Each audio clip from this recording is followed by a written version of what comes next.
ತಿಳುವಳಿಕೆ ಇಲ್ಲದೆ ನಮಗೆ ಯಾವುದೋ ಒಂದು ಅಪೇಕ್ಷಿತವಾದ ಹರಕೆಯನ್ನು ಸಲ್ಲಿಸಿದ ತಕ್ಷಣ ಫಲ ಸಿಕ್ಕಿತು ಅಂದಾಗ ಭಾರಿ ಭಕ್ತಿ ಕಾಣುತ್ತೆ.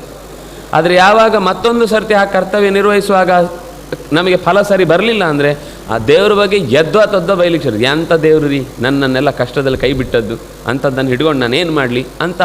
ಅಂದರೆ ಇದು ಅನಪಾಯಿನಿ ಭಕ್ತಿ ಅಂತ ಒಂದು ಕೃಷ್ಣ ಹೇಳ್ತಾನೆ, ಭಕ್ತಿರಪ್ಯನಪಾಯಿನಿ ಅಂತ. ಈ ಫಲದ ಹಿಂದೆ ಬಿದ್ದ ಭಕ್ತಿ ಏನಿದೆ ಇದು ಅಪಾಯಿನಿ ಭಕ್ತಿ. ಇವತ್ತು ಇಷ್ಟು ಪ್ರೀತಿ ತೋರಿಸಿದ್ದು ನಾಳೆ ಇಷ್ಟೇ ವಿರೋಧವನ್ನು ತೋರಿಸ್ಲಿಕ್ಕೂ ಕಾರಣ ಆಗುತ್ತೆ. ಅದರಿಂದಾಗಿ ಈ ಪ್ರೀತಿ ಯಾವತ್ತಿಗೂ ಅಪಾಯಕರನೇ. ಅದಕ್ಕೆ ಕೃಪಣಾ ಫಲಹೇತವಃ ಕೃಷ್ಣ ಗೀತೆಯಲ್ಲಿ ಹೇಳುವಾಗ, ನೀನು ಮಾಡಿದ ಕರ್ತವ್ಯದ ಪ್ರತಿಫಲವನ್ನು ನಿರೀಕ್ಷಿಸಿ ಕರ್ಮ ಮಾಡಬೇಡ.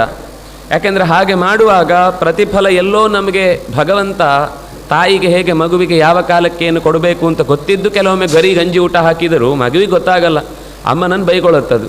ನಮ್ಮಮ್ಮ ನನಗೆ ಮಾತ್ರ ಗಂಜಿ ಊಟ, ಉಳಿದವರಿಗೆಲ್ಲ ಇದರ ಹೊಟ್ಟೆ ಹಾಳಾಗಿದೆ, ಏನೋ ಇದಕ್ಕೆ ತೊಂದರೆ ಇರೋದು ಗೊತ್ತಿದೆ ತಾಯಿಗೆ. ಹಾಗಾಗಿ ಇಲ್ಲ, ನೀನೊಂದು 4 ದಿವಸ ಗಂಜಿನೇ ಊಟ ಮಾಡಬೇಕು, ಬೇರೆ ತಿನ್ನೋದು ಬೇಡ, ಅದು ಹೀಟ್ ಆಗುತ್ತೆ ಅಥವಾ ಇನ್ನೇನೋ ತೊಂದರೆ ಆಗುತ್ತೆ ಅಂತೇಳಿ ಕೊಡಲ್ಲ, ಮಗುವಿಗೆ ಅರ್ಥ ಆಗಲ್ಲ. ಹಾಗೆ ಭಗವಂತ ಈ ಒಬ್ಬ ಸಾಮಾನ್ಯನಿಗೂ ಒಂದು ಜೀವನದಲ್ಲಿ ಏರಿಳಿತಗಳು ಉಂಟಾದಾಗ ಭಗವಂತ ತಾಯಿಯಂತೆ ಅವನಿಗೆ ಒಂದು ಪಾಕ ಆಗಬೇಕು, ಒಂದು ದೇಹದಲ್ಲಿ ರೋಗ ಪರಿಹಾರ ಆಗಬೇಕು ಅಂತ ತಾಯಿ ಯೋಚಿಸಿದಂತೆ ಏನೋ ಕಷ್ಟ ನಷ್ಟಗಳು ಉಂಟಾಗ್ತವೆ.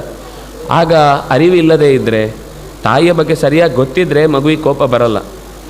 ಒಳ್ಳೆ ಮಕ್ಕಳು ಇರ್ತಾರೆ, ಇಲ್ಲ ಅಂತಿಲ್ಲ. ಆದರೆ ಸಾಮಾನ್ಯ ಹೆಚ್ಚಿನ ಅಂಶದಲ್ಲಿ ಒಂದೋ ವಯಸ್ಸು ಚಿಕ್ಕದಾದ್ರಿಂದಾಗಿ ಅನುಭವ ಇಲ್ಲದೆ ಬೈಕೊಳ್ತವೆ, ಅಥವಾ ಬುದ್ಧಿ ಬಂದ ಮೇಲೂ ಬುದ್ಧಿಯ ಬೆಳವಣಿಗೆ ಇಲ್ಲದೆ ಸುಮ್ಮನೆ ಹೊರಗಿನ ವಿಚಾರಗಳ ಬಗ್ಗೆ ತನಗೆ ಸ್ವಾರ್ಥದ ಯೋಚನೆ ಮಾತ್ರ ಬೆಳೆದಿದ್ದಾಗ ಆಗಲೂ ಅರ್ಥ ಆಗದೇ ಹೋಗುತ್ತೆ. ಆದರೆ ಯಾವ ಭಕ್ತಿ ಅನ್ನೋದು ಪಕ್ವವಾಗಿರುತ್ತೋ ಅದು ಎಂಥ ಸ್ಥಿತಿಯಲ್ಲೂ ತಾನು ಯಾರನ್ನು ನಂಬಿದ್ದೇನೋ ಆ ವಿಷಯದ ಬಗ್ಗೆ ಅಪನಂಬಿಕೆಯನ್ನು ತಾಳುವುದಿಲ್ಲ. ಇಲ್ಲ, ಇದರಲ್ಲಿ ಏನೋ ಬೇರೆ ಥರ ಆಗಿರಬೇಕು, ಯಾಕೆಂದರೆ ಅದಕ್ಕೆ ನನ್ನ ಅಂತರಂಗದಲ್ಲಿ ಇದೆಲ್ಲ ಸುಳ್ಳು ಅಂತ ಹೇಳ್ತಿದೆ ಅಂತ ಅವನಿಗೊಂದು ವಿಶ್ವಾಸ ಇರುತ್ತೆ, ಅರಿವಿನಿಂದ ಕೂಡಿದ ಭಕ್ತಿಯಾಗಿದ್ದರೆ.